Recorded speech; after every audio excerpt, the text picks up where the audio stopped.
Willkommen auf Broadleaf Junkie. Ich mach's kurz und knackig. Kommt mit auf eine Reise, lernt die Leute hinter den Zigarren, die ihr und ich gerne rauchen, kennen. Viel Spaß. Eine der Marken, die mir durch ihre düsteren Designs und craftigen Blends besonders gefällt, ist Black Label Trading Company. Ich habe mir von James mal erzählen lassen, woher er die Inspirationen für die Blends und für die Designs nimmt.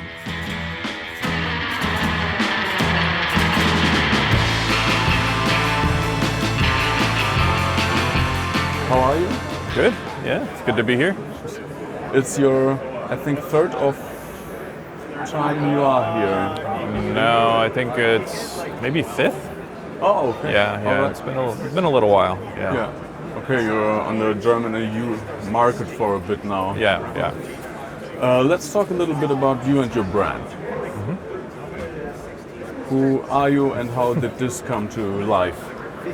Well, we started Black Label in late 2012 with the idea of doing something different, doing a brand that kind of related to people like me, my personality, I think, and I also wanted to do things a little bit different.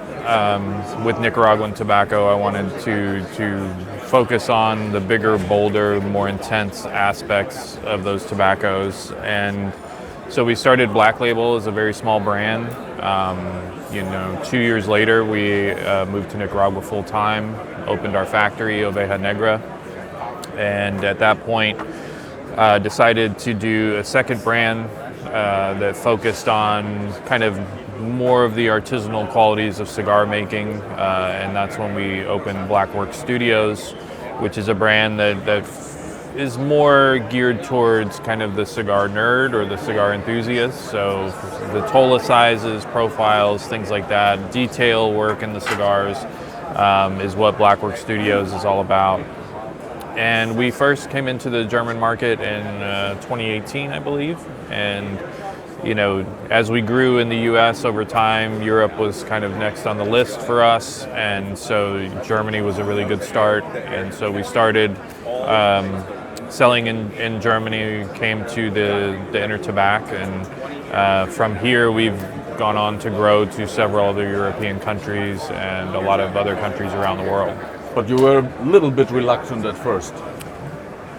I was, and more so it was because, in the United States, we hear a lot about how the European smoker is more focused on lighter profiles, more medium style cigars, and that's the complete opposite of what we are. But what we found when we came was a very pleasant surprise, which was that is not the case, and it seemed that people here were definitely ready for something new, something different, something interesting, and so it's been great to see how people have gravitated towards our brand and really, fallen in love with what we do. So you would say the market as well as the culture definitely changed so you could put your foot in the market?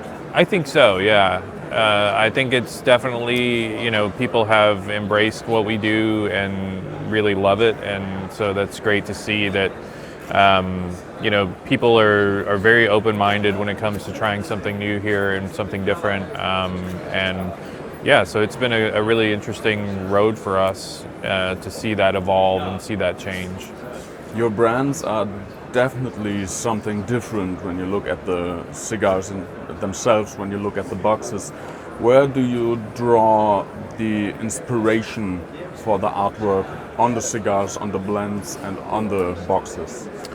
Honestly, I mean, it comes from a lot of different places, things from when I was a kid, music, movies, spending so much of my life living in Latin America, a lot of influence from that.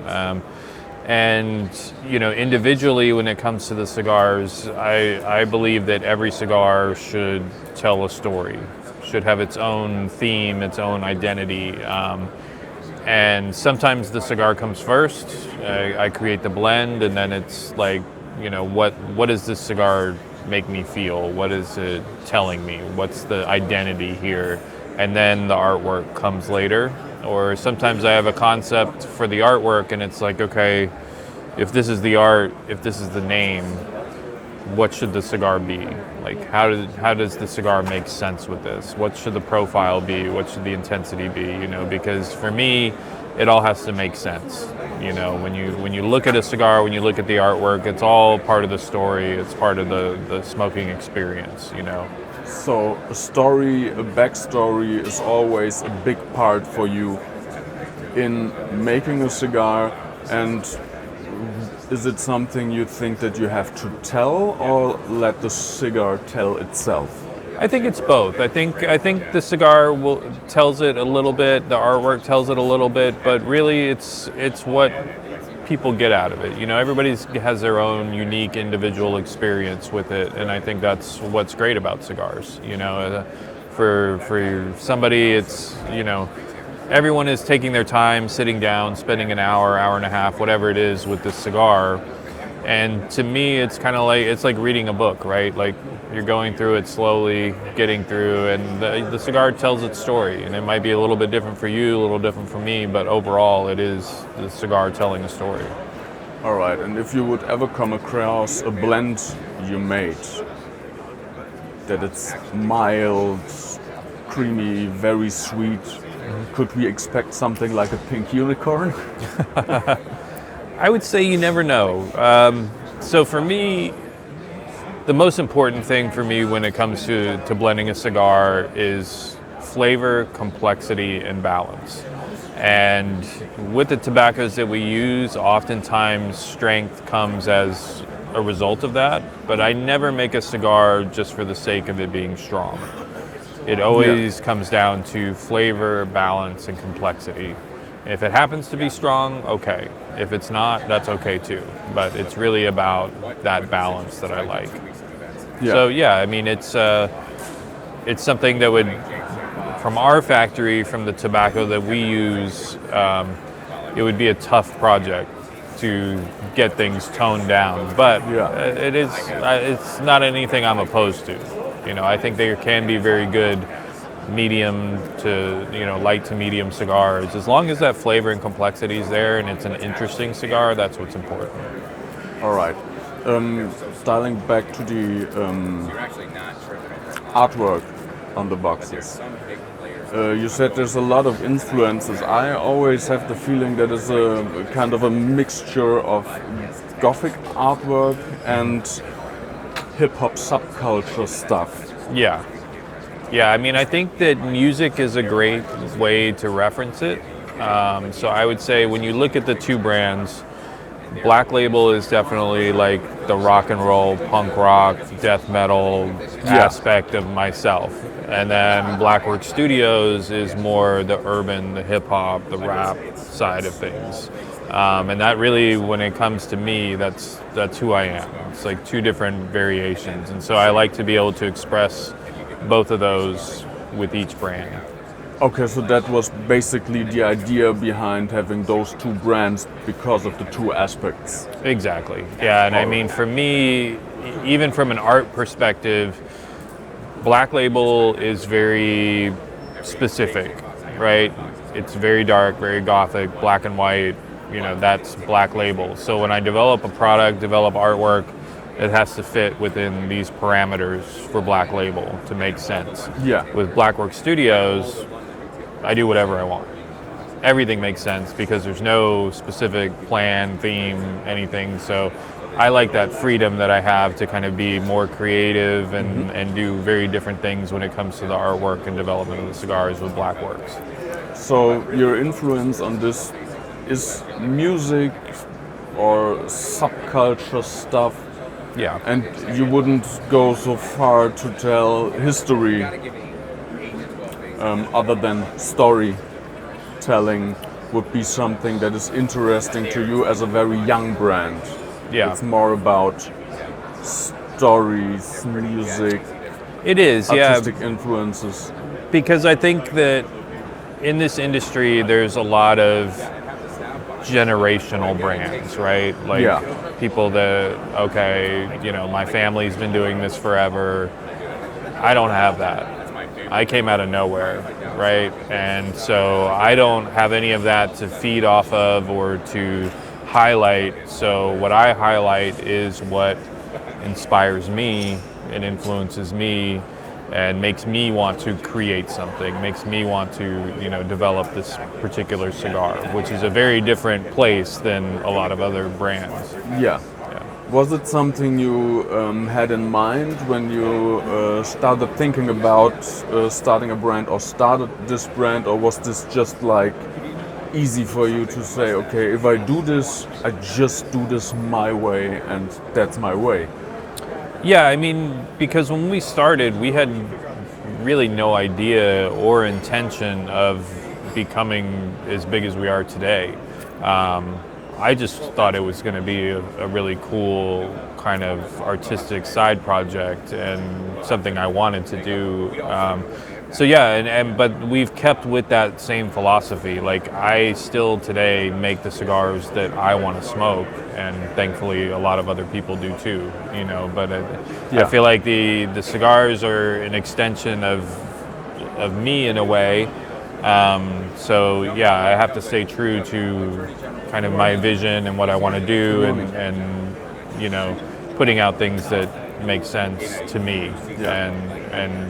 I think the brand is a reflection of that. Started as a side project because you both were in other jobs. Yeah. When you first started it. We did. Yeah, we actually ran a travel company that focused on doing tours throughout Central America. And Nicaragua was part of that. And so with our customers, a lot of them were cigar smokers. And so that allowed us to spend a lot of time in Esteli and meet a lot of manufacturers and factories and growers. And so that's really where the idea started, was after being able to spend time there and get to know people and see that side of the cigar industry. What is the thing that intrigues you most about tobacco? Tobacco, for me, the most intriguing thing is that you can take something as simple as a tobacco plant, which is essentially a weed, right? It'll grow anywhere. Yeah. But if you grow it in these places and treat it this way and ferment it in a certain process, that you can take something as simple as a weed and turn it into an incredible smoking experience through a cigar. I find that process fascinating. And now, today, if you look at how you are received with your brand, how does that feel when you think about how much of yourself you put in the blends and the artwork and your own factory? Yeah. Well, I think that, to be honest, it feels really good, because I think that when we started, a lot of people in this industry thought that we weren't going to be around very long, that we were kind of just a flash in the pan, especially coming from completely outside of the industry. It feels good that, we're going on almost 13 years, and now we're all over the world, and the brand has grown so much. And so it's great that, people are now understanding what we do and take what we do seriously, and that we're now kind of a significant part of the industry. And I'm glad that it's kind of changed people's mindset and opened their eyes to a different way of making cigars. Looking forward into the next 13 years, what do you have in store? What do you think will that's a really tough question. Who knows, honestly. We're going to continue to do what we do and keep building the brand, and we're not to the top yet, so we're just going to keep working hard at what we do and keep putting out new and interesting products. Also, there are always a lot of obstacles, especially in this industry, that are to deal with. Is this something that you'd say concern you, or is it just something you think, okay, it's there, we have to deal with it? Yeah, I think overall, the entire industry, being tobacco, you're always going to be fighting with some battle somewhere. But the good thing I think about the cigar industry as a whole is we have a good way of kind of coming together as a group and dealing with these issues, dealing with these hurdles kind of as they come one after another. So it's nice that as a brand in this industry, you don't feel like you have to fight these battles alone, right? Yeah. You have a lot of people behind you, a lot of brands behind you to help deal with it. But yeah, it's tough. I mean, whether it's the United States or Europe or wherever it is, there's always going to be some new regulation and some new thing to deal with. Would you say this feeling of being a community and being kind of a family is something that is unique or special to this industry in the way it feels or it happens? I would think probably so. I mean, I've never been in another industry similar to this that's having to face things like all these regulations, but yeah, I mean, I would say I can only base it on, say, like the consumer side of the cigar industry, right? Which I think is wholly unique in the idea that it builds a great community of people. You know, when you look at cigar lounges, you look at cigar groups, all of these things, it's all about people coming together in one place, and it builds a great community. And that community exists when it comes to manufacturers and brand owners and retailers as well, you know.